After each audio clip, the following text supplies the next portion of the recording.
Hi everyone, once again welcome back to my YouTube channel. My name is Bhavna बेस्ट और आज के इस वीडियो में मैं आपको पढ़ाने वाली हूँ AECC EVS का चैप्टर नंबर 6।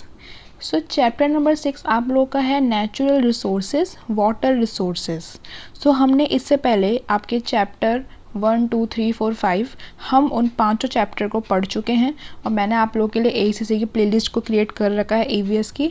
आप वहाँ से चेक कर लेना, आपको सारे चैप्टर्स की वीडियोस मिल जाएगी। चैप्टर 6 पढ़ने से पहले आप लोगों ने चैप्टर 1, 2, 3, 4, 5 यानी कि चैप्टर 1 to 5 आप लोगों ने पढ़े होने चाहिए, तभी आपको समझ में आएगा अच्छे से। ऐसा मत करना है कि सीधा आप चैप्टर 6 ही देख रहे हो, स्टार्टिंग के चैप्टर्स भी देख लो, फिर आपको अच्छे से समझ में आएगा।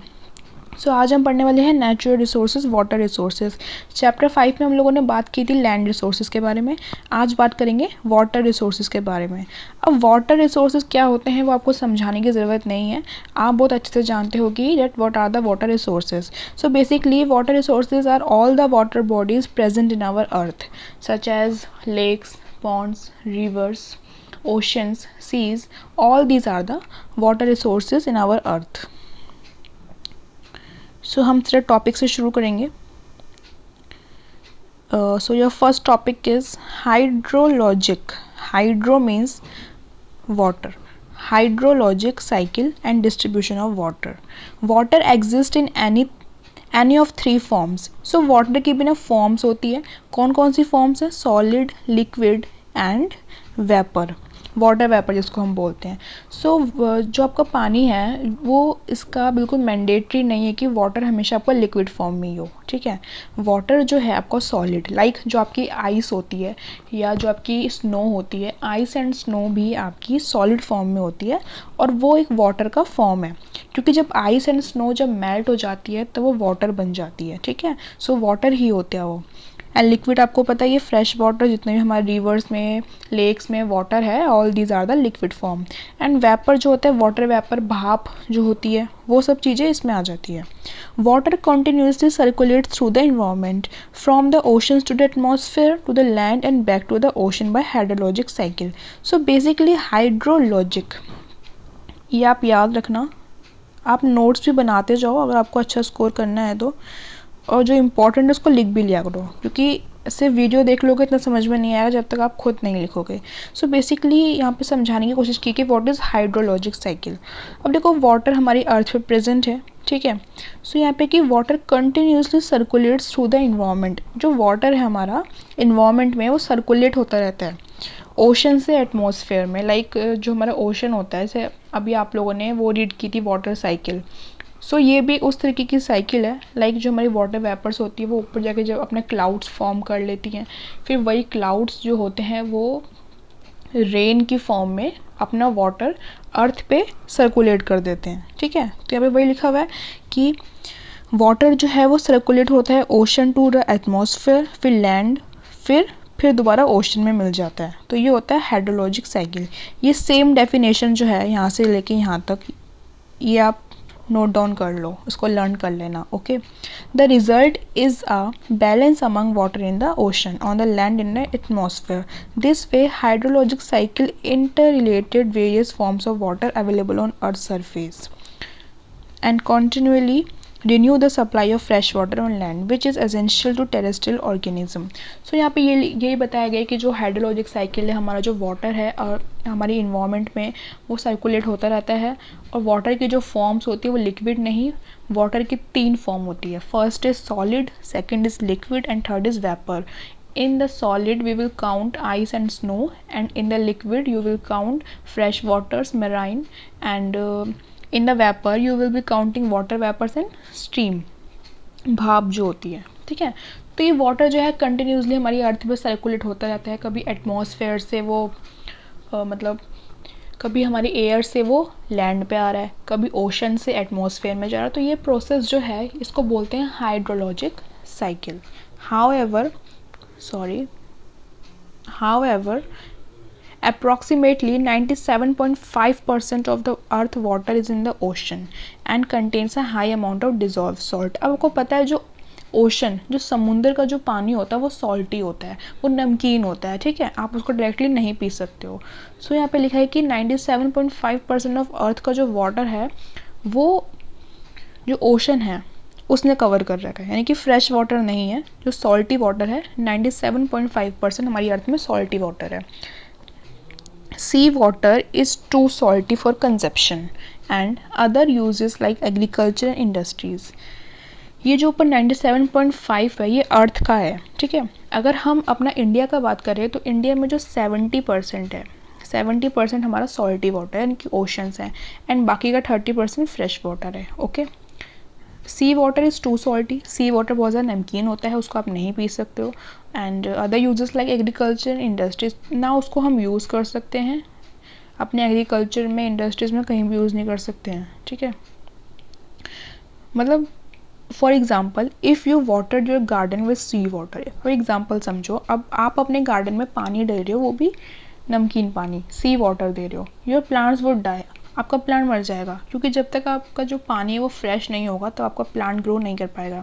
अब मैं आपको बोलूँ कि आप सॉल्टी वाटर पियो, फ्रेश वाटर की जगह पे मैं आपको सॉल्टी वाटर दूँ, पहले तो आप उसको पी नहीं पाओगे। नमकीन पानी कोई मतलब इतना इजीली कंजर्व नहीं कर सकता, एक गिलास पी लेगा लेकिन उसके बाद नहीं पी पाएगा, ठीक है। तो वैसे ही हमारी बॉडी को जैसे फ्रेश वाटर की ज़रूरत है, वैसे हमारे प्लांट्स को, हमारे एनिमल्स को, बर्ड्स को, जितने भी लिविंग ऑर्गेनिज्म है present in the earth, they all required fresh water. Most fresh water is unavailable for easy consumption because because either it is frozen as polar or glacial ice about 1.97% और is present in form of ground water about, तो ये है कि कितना percent पानी हमारे अर्थ पे है, इसको आप देख लेना फिगर्स को। ओके, सो ये पाई चार्ट है, इसके थ्रू मैं आपको समझाती हूँ distribution of water resources on earth. ये अर्थ का है, इंडिया का नहीं है। सो ये हमारी अर्थ है, ठीक है। सो 97.5% मेराइन वाटर है। मेराइन वाटर मतलब जो ओशन का पानी होता है, सॉल्टी वाटर, और फ्रेश वाटर कितना है, सिर्फ 2.5%।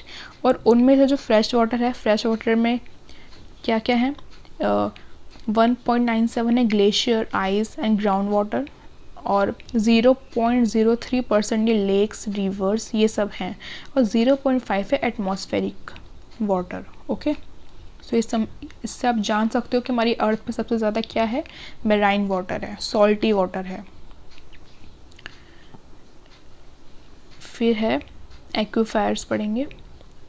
Aquifers are underground reservoir that are either unconfined or confined. Aquifers have a recharge area, the land from which water percolates to replace groundwater. In unconfined aquifers, the recharge area is directly above them because the layer of rock above are permeable and all. ये इतना ज़रूरी नहीं है, this is not important topic. जो important है सिर्फ मैं आपको वही पढ़ाऊँगी। हाँ, this is important, water resources of India. India accounts for about 2.45% of world surface area, 4% of the world water resources and about 17.7 of world population. So India के बारे में बताया हुआ है कि इंडिया का इतना सरफेस है, इंडिया का इतना 4% इंडिया का वर्ल्ड वाटर रिसोर्स है, बट इंडिया का 4% शेयर है वर्ल्ड के वाटर रिसोर्स में, एंड 17.7 है वर्ल्ड पॉपुलेशन के उसमें। Water in India is available from the 3 chief sources. अब वाटर इन इंडिया में पानी 3 चीफ सोर्सेज के थ्रू है। The first source is surface water, and the surface water includes rivers, lakes and ponds, and the second is ground water, and ground water involves wells and spring, जो कि कुएँ वगैरह होते हैं, and wetlands.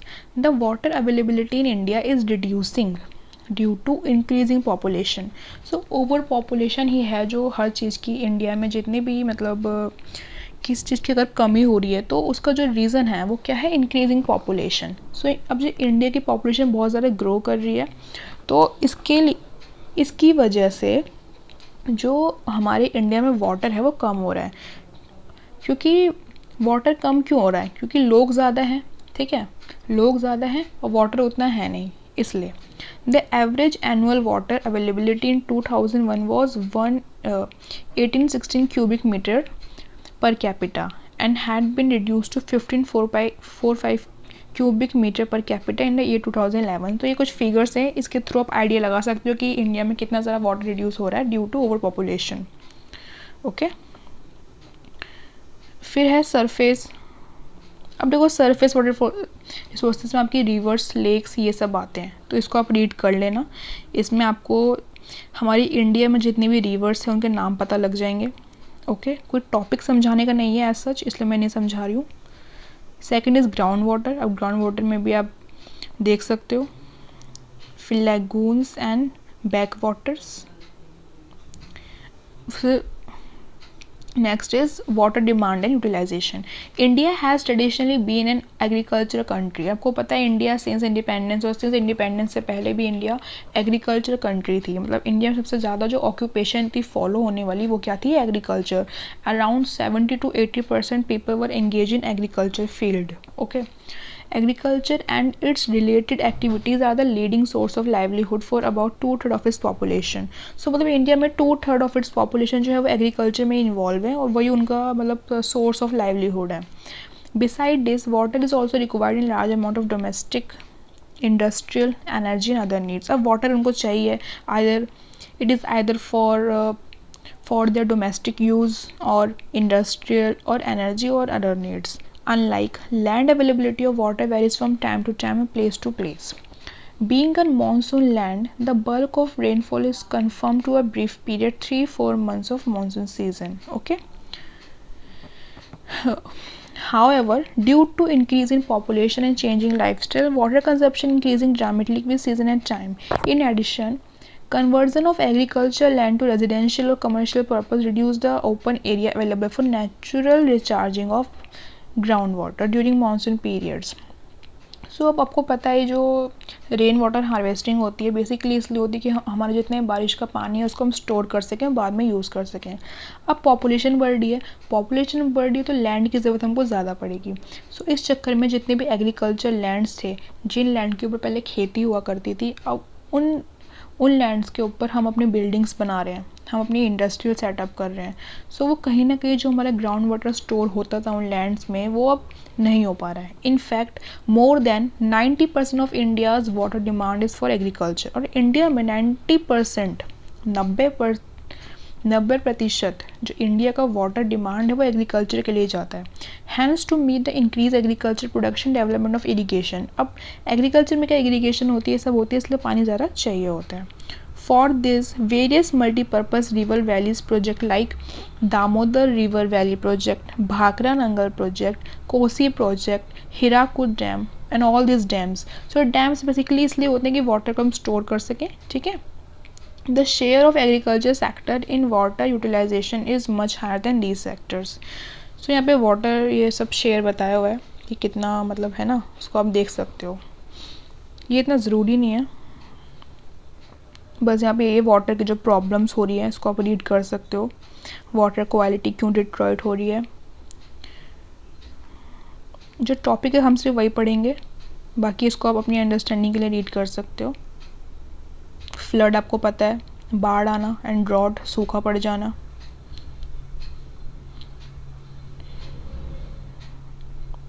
ये सब पता है आपको। Pollution prevention, rain water harvesting आपको पता है, ये वाटर को जब हम स्टोर कर लेते हैं रेन वाटर को, ठीक है, फॉर अब फर्दर यूजेस।